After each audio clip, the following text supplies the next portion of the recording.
Hello दोस्तों, बहुत बहुत स्वागत है आप सभी का मेरे इस यूट्यूब चैनल पे। तो फाइनली चेन्नई सुपर किंग्स ने हरा दिया है मुंबई इंडियंस को एल क्लासिको के एक बहुत बड़े मैच में। और अजिंक्य रहाणे बने हैं सुपरस्टार, जिनको किसी ने एक्सपेक्ट भी नहीं किया था कि अजिंक्य रहाणे आएंगे और इस प्रकार से बैटिंग करेंगे। ज़बरदस्त उन्होंने पारी खेली और एक तरीके से कहेंगे कि वो जो एक ट्रिकी टोटल था चेन्नई के लिए, उसको बहुत ही ईजिली उन्होंने चेस करवा दिया। मतलब अनबिलीवेबल इनिंग्स, जो मतलब अभी भी यकीन नहीं हो रहा है कि अजिंक्य रहाणे ने वो इनिंग्स खेल दी है। फर्स्टेस्ट 50 उन्होंने जड़ दिया है 2023 के आईपीएल में सिर्फ 19 बॉलों में। इससे पहले ये रिकॉर्ड जो कि वो शार्दुल ठाकुर के नाम था। और इनफैक्ट इन्होंने शायद चेन्नई के हेवी हिस्ट्री में शायद सेकंड फास्टेस्ट 50 जड़ी है आफ्टर सुरेश रैना, जिन्होंने शायद 16 बॉलों में जड़ी थी और रहाणे ने 19 बॉल में जड़ दी है।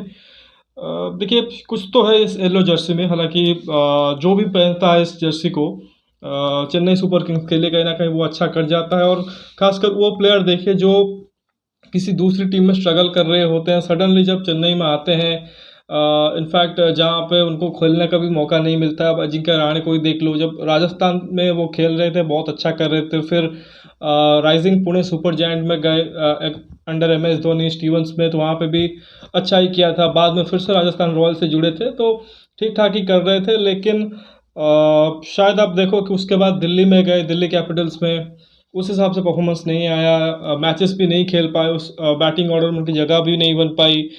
फिर आए कोलकाता नाइट राइडर्स में, वहाँ पे भी एक दो मैचेस खेले, उस हिसाब से नहीं बना। लेकिन चेन्नई सुपर किंग्स ने उनको पर भरोसा दिताया और स्टार्टिंग 11 में उनको मौका नहीं मिल रहा था, क्योंकि सारे के सारे प्लेयर एक तरीके से फिक्स थे। और अभी आप देखो कि बहुत से प्लेयर जो कि वो आउट ऑफ पोजीशन भी खेल रहे थे।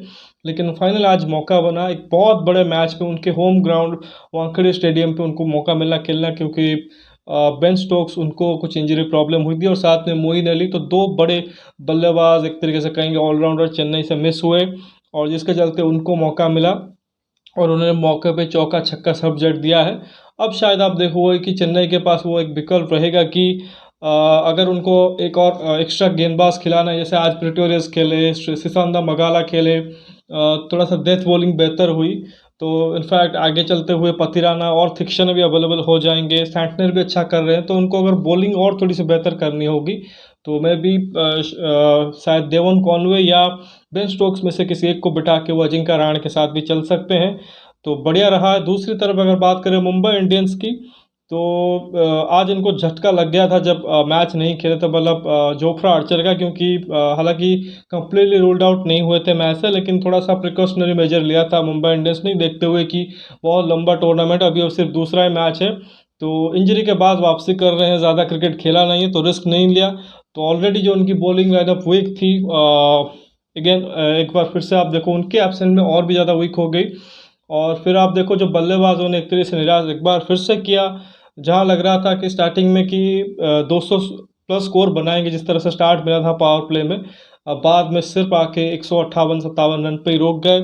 और अगेन वही जो RCB वाला मैच जिस तरह से रन चेस हुआ था, अगेन उसी almost identical run chase Chennai ने कंप्लीट किया है। वहाँ पे विराट कोहली और फैफ डुप्लेसी थे, यहाँ पे अजिंक्य रहाणे थे और अजिंक्य रहाणे थे। बाकी दूसरे एंड से थोड़ा सा शिवम दुबे और ऋतुराज गायकवाड़ ने सपोर्ट कर दिया है। तो आपको पूरे मैच का हाल बता देता हूँ।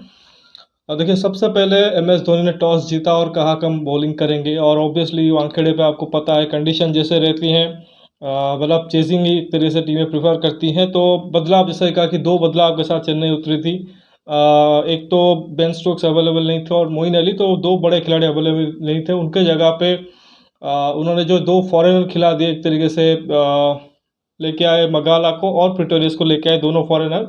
बाकी एक बल्लेबाज क्योंकि उनको चाहिए था ऊपर में, क्योंकि दो मोइन अली और बेन स्टोक्स बैटिंग भी करते हैं ऊपर में, तो उस वजह से उन्होंने हंगर केकर को बाहर किया और अंदर लाए अजिंक्य रहाणे को। साथ ही में एक और खिलाड़ी जो तुषार देशपांडे इम्पैक्ट प्लेयर के रूप में यूज़ होते हैं, उनको स्टार्टिंग 11 में रखा, क्योंकि पहले बॉलिंग कर रहे थे, और अंबाती रायडू इम्पैक्ट सब में एक तरह से ऐड हुए। बाकी मुंबई के लिए देखिए वही एक चेंज था कि जोफ्रा आर्चर नहीं थे और उनके जगह पे क्रिस्टियन स्टब्स को लेके आए थे, क्योंकि पहले बैटिंग कर रहे थे। तो देखिए, शुरुआत जिस प्रकार से मुंबई ने की बहुत ही ज़बरदस्त थी। रोहित शर्मा, ईशान किशन बहुत ही तगड़ा बैटिंग कर रहे थे और ऐसा लग रहा था कि बहुत ही बढ़िया स्टार्ट मिलेगा।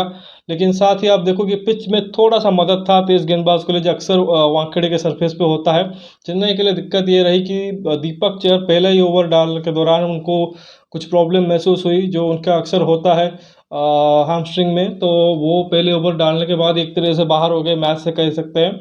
लेकिन तुषार देशपांडे अच्छी बॉलिंग कर रहे थे अच्छे एरियाज पर, और फाइनली उन्होंने बहुत ही ज़बरदस्त बॉल से रोहित शर्मा को आउट किया।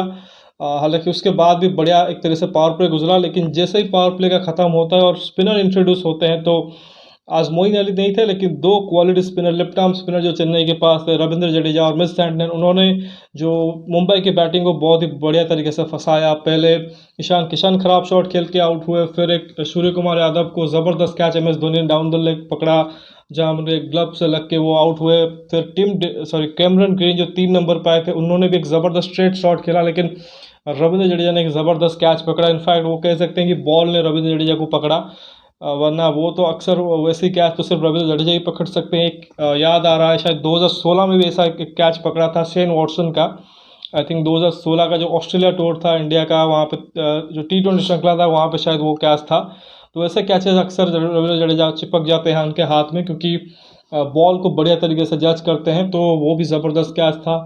फिर अगर आप देखोगे कि मिडिल ऑर्डर में उस हिसाब से फिर पार्टनरशिप बन नहीं पाए और एक के बाद विकेट गिरती रही, और बढ़िया स्पेल डाला रविंद्र जडेजा हो चाहे मिस सैंटनर, और बाद में ऑब्वियसली थोड़ा सा टिम डेविड ने कुछ हिटें लगाई और ऋतिक शौकीन ने भी बाद में आके अच्छा किया। उसके चलते एक अच्छे रिस्पेक्टेबल टोटल तक पहुंच पाई मुंबई इंडियंस। अगर बैटिंग की बात करें, रोहित ने 21 किए हैं 13 पे, जबकि ईशान किशन 21 में 32, तो दोनों ने स्टार्ट बढ़िया किया लेकिन कन्वर्ट नहीं कर पाए।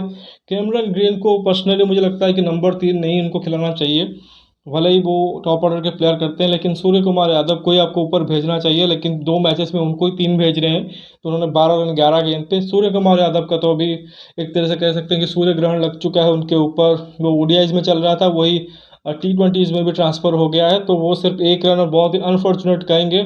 और शायद वो कैच भी जो था एम एस धोनी ने वो स्पेशल कैच लिया, मुश्किल होता है वो कैचेस, लेकिन वो उन्होंने पकड़ लिया। बाकी तिलक वर्मा जिन्होंने पिछले पारी में ज़बरदस्त खेला था, आज वो अच्छा खेल रहे थे, लेकिन जडेजा ने उनको भी आउट किया। 22 रन उन्होंने बनाए हैं।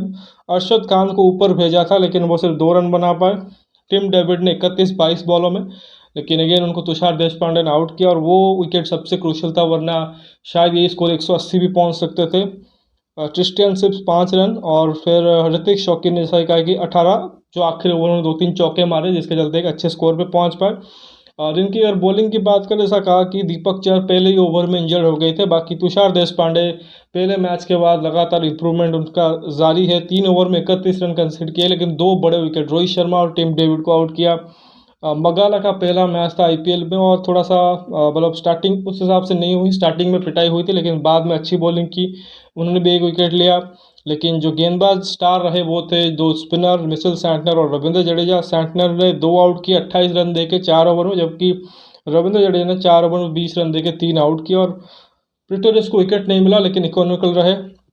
बाकी अगर बैटिंग की बात करें, तो चेन्नई की जब बैटिंग आई, तो अगेन चेन्नई मुंबई का मैच जब भी होता है एल क्लासिको, उम्मीद होता है कि एक ज़बरदस्त क्लास देखने को मिले, थोड़ा सा थ्रिल रोमांस देखने को मिले, एकदम ऐसा ना हो कि वन साइडेड मैच हो। लेकिन अंत में जाके वन साइडेड मैच हो ही गया है। मतलब पिछले अगर 3 मैचेस हम देखें चेन्नई और मुंबई के बीच जो इंडियन कंडीशन में खेले गए हैं, डीवाई पाटिल का पिछले साल याद आता है, पहला ही मैच जो कि ज़बरदस्त फिनिश हुआ था, एम एस धोनी ने लास्ट में चौका मार के मैच फिनिश किया था, वो बहुत ही रोमांचक मैच हुआ था, ऑलमोस्ट इसी काइंड ऑफ टोटल में। लेकिन उसके बाद फिर वन साइडेड मैच मुंबई ने जीता था, कुछ 97 पे चेन्नई ऑल आउट हो गई थी, और फिर इजीली रन चेस किया था मुंबई ने।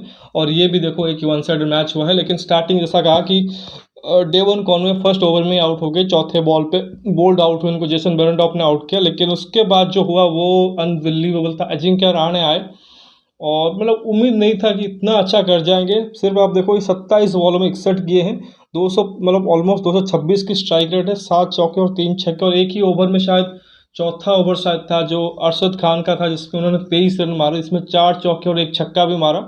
तो ज़बरदस्त पारी रही, और कभी भी लगा नहीं कि बहुत ज़्यादा कुछ एक्स्ट्रा कर रहे हैं, सिर्फ बॉल को टाइम कर रहे थे और प्लेस कर रहे थे। जो हम अजिंक्य रहाणे को देखा करते थे कुछ सालों पहले, वही है। और लोग शायद उतना उनको क्रेडिट नहीं देते, थोड़े से अंडर रेटेड से प्लेयर हैं, क्योंकि हालांकि लोग को मालूम होना चाहिए कि अजिंक्य रहाणे ने ऑलमोस्ट 160 आईपीएल मैचेस खेले जिसमें 4000 के ऊपर से उनके रन है, 2 आईपीएल के शतक भी है और 30 के एवरेज है। स्ट्राइक रेट थोड़ा सा कम है, उस वजह से उतने उस लिस्ट में नहीं आते जैसे विराट कोहली, रोहित शर्मा या शिखर धवन को हम मानते हैं। लेकिन अजिंक्य रहाणे भी एक बहुत बड़े खिलाड़ी रहे हैं इंडियन क्रिकेट के लिए। और जैसा कहा कि एक तरीके से रिवाइवल हुआ है उनका, कि राजस्थान में उनका बहुत अच्छा चल रहा था। फिर जब पुणे में भी गए थे तो वहाँ पे भी ठीक ठाक कर रहे थे, लेकिन द मोमेंट राजस्थान से बाहर आए हैं, दिल्ली गए, फिर केकेआर आए, वहाँ पे उस हिसाब से परफॉर्मेंस नहीं आई और मैचेस भी नहीं खेले।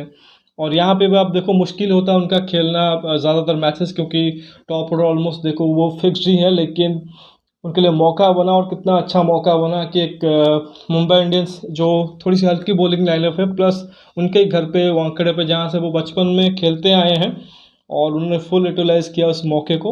और अभी लगता है कि शायद ये जो नाम है आप उसको लगातार खेलते हुए भी देखें। वो हो सकता है कि कॉम्बिनेशन को देखते हुए कॉनवे को भी शायद बेंच करके ये रहाणे से भी ओपन करा सकते हैं।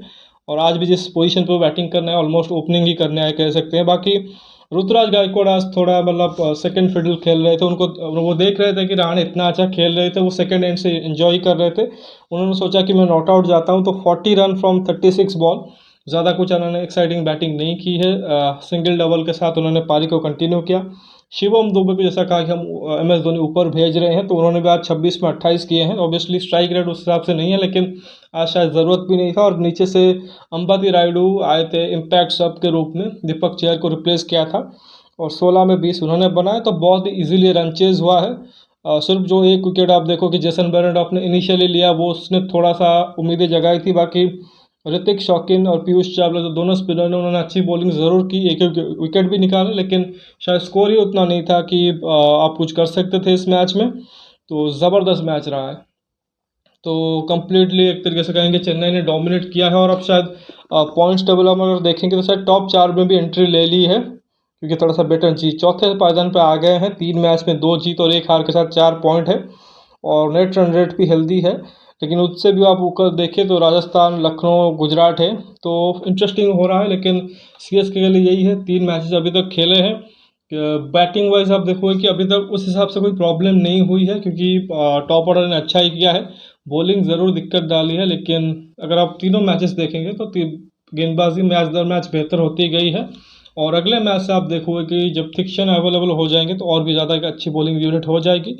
तो होप करते हैं चेन्नई इसी तरह से कंटिन्यू करे। बाकी मुंबई के लिए बहुत कुछ सोचना पड़ेगा।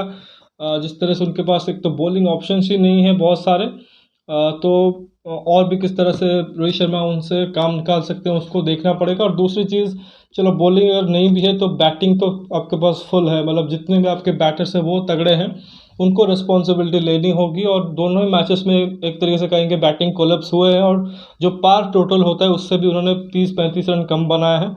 तो कहीं ना कहीं वो उनको सोचना पड़ेगा, खासकर जो इंडियन बैटर है, रोहित शर्मा हो गए, सूर्य कुमार यादव हो गए, ईशान किशन, विन तिलक वर्मा, उनको थोड़ा सा ऊपर भेजना चाहिए।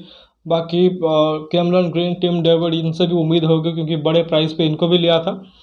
मुंबई के लिए मुश्किल होता जा रहा है, लेकिन अभी 2 ही मैच हुए हैं, तो उम्मीद करेंगे अगले मैच में वो अच्छा करें। बाकी एक और मैच हुआ था आज, डबल हेडर था, उस वजह से आप देखो एक और मैच हुआ था जिसमें राजस्थान रॉयल्स ने दिल्ली कैपिटल्स को हरा दिया है एक और बड़े मार्जिन से, और दिल्ली कैपिटल्स लगातार तीसरा मैच हार चुके हैं। तो उस मैच के बारे में अगले वीडियो में आपको बताऊंगा। फिलहाल इस वीडियो में बस इतना ही। आशा करता हूँ कि वीडियो आपको पसंद आया होगा, और वीडियो को लाइक कर दीजिए, साथ ही चैनल को सब्सक्राइब जरूर कीजिए और दोस्तों तक शेयर भी कीजिए, साथ ही नोटिफिकेशन की घंटी भी दबा लीजिए। बाकी मेरा जो सेकंड चैनल है जो ओडिया में है उसको भी सब्सक्राइब करें, और उससे भी उस कंटेंट को भी आप जाके देखिए। मिलते हैं अगले वीडियो में, बात करेंगे राजस्थान और दिल्ली के मैच के बारे में। तब तक के लिए धन्यवाद। जय हिंद।